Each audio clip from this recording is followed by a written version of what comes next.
back to your point that you made about Coach Thompson, that was really good, and the multiplicity of their offense and the adaptability, and specifically his, right? He mentioned a couple times when I was getting B-roll, I had heard it because I had the headphones on and he was talking to you, that he felt like he was really good at adding power to guys. You look at guys like Charles Davlin, guys like Cam Koziel, all these younger guys that have kind of come into the program, and maybe they weren't power guys, but they did take a step forward in the power department. Obviously, guys like Wahiwa Aloy and people like that, like those guys are kind of more bat speed focused and things like that kind of lead to power early on. But he was kind of mentioning that and the ability to be multiple and be adaptable as a hitting coach. And that kind of brings me to what we're going to talk about in short detail today, because we don't want to get too long-winded. It's just how to create the best offense you can create, and how hitting coaches in college have to be so multiple in the things they do, the environments they expose their players to, all of the different things that go into it. So many people in the private sector think that being a college coach is getting in the cage and breaking down a swing and working on their hinge and working on, their ability to rotate and sequence and all this stuff like that. And a little bit, right? But it's not that, right? So that brings me to challenging environments. One of the things that's been on social media seemingly more recently, and maybe my algorithm has just picked up that I can't stand this stuff, and they've just fed it to me, is the anti-pitching machine crowd. And I think if there's one thing that I can offer a solid perspective on, is there's 3 programs that we've been to off the top of my head, and every one of them use it. But let's just say 4 programs off the top of my head that are competing at a high level and have national championship expectations and develop offenses better than most, right? And that's just off the top of my head. Arizona, Dallas Baptist, Virginia Tech, and now Arkansas. And each of every one of them uses machines, angles with machines, banger breaking balls with machines, 2 machines, unpredictability, all of these things. But then there's people in the private sector that'll sit there and poo-poo machines. And I'm not even talking about like old school, like, oh, when I was in the big leagues, I only hit off an arm because I wanted to feel good type guys. Like, I'm talking about people that are really challenging the norms of offensive development. So I kind of wanted to come in here and talk about the value of challenging environments, machines, hitting spin, and why just an arm for BP and timing, because that's the biggest thing that it comes down to, is timing and being able to time up machine. Most kids complain about that and all of the different things, but you've been on the interview more often than not recently. When you always ask these questions about challenging environments, what's kind of the common response you get? And obviously Coach Thompson's is probably going to be the most fresh in your mind. Yes, but I can remember all of them, honestly, truly. And every time you ask a coach about creating challenging environments on the offensive side in practice, it's a must. They're like, we have to. We absolutely have to. Guys on the mound, today's age, their stuff is way too good. If you do not challenge guys in practice, we have no way to get better. We have absolutely no way to get better. Because you have to prepare them for games. And it's one of those things. It'd be like if you only did walkthroughs in football.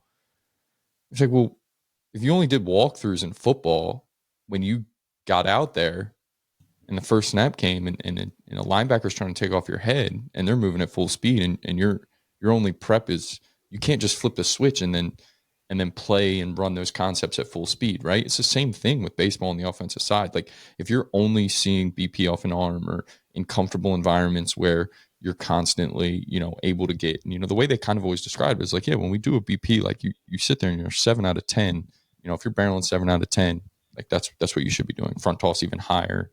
But if you're off an arm, it's like 7 out of 10. That's what he's like. But when we create environments, we want you to be closer to, like, if you 4 out of 10, you're on time, making good contact in some of the positions we're going to put you in, then that's a really good day.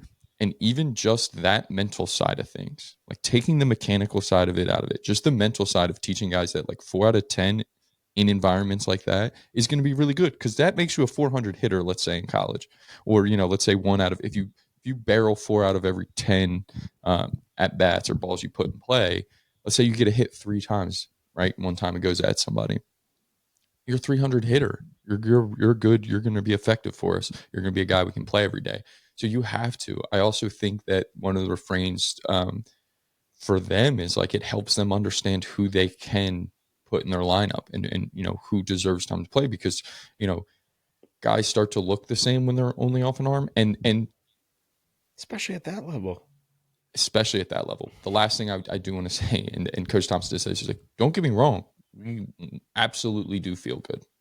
There are times when my guys need to feel good. And Coach Hefner said that too. It's like, yeah, there are times where like we need to, for your confidence reasons, for whatever reasons, there are days where we have to, but you have to, like every single one, their refrain has been like, we have to put them in challenging environments or else they're never, we're going to get eaten alive when it comes game time. It's fascinating because you use that example of walkthroughs in football and comparing it to baseball. And anybody who might not know baseball like might be like, "Oh, that's an exaggeration." It's not though. Like that would be so insane in football to only do walkthroughs or only do 50% speed or 40% speed's probably more realistic of what we see off an arm and then just expect these guys to just roll it out and turn it on, right? Like we are the only sport that sits there and wants to push back on like, hey, why don't we get game speed reps on Tuesday afternoon? Right? Like, and then we just, again, even pregame, it's like, sure, I want my guys to be confident, but when we're in the SEC and we have to replicate 98 to 100, let's talk about the pitchers that have pitched on Friday nights the last few years in the SEC. And it's like, hey, bud, Charles Davlin, you're leading off the game. Good thing you saw 40 miles per hour right down the gullet for 50 minutes before the game. Because here's Paul Skeens at 102. Like, Into a isn't that can. insane, right? Like, that would be like expecting, Gunnar Stockton to be able to handle a pass rush moving at molasses speed. And then one of those freaking edge rushers, Colin Simmons, comes off the edge and blows his head off the first play. And it's like, well, that happened a lot faster than I thought. Yeah, no crap. Like that got on me a lot quicker than I thought it would. Yeah, really. Really, because we didn't train at the speed that's necessary to succeed, right? And again, like my favorite question asked because I'm shocked that this is even coming up, right? Like I'm shocked. Like and I get it.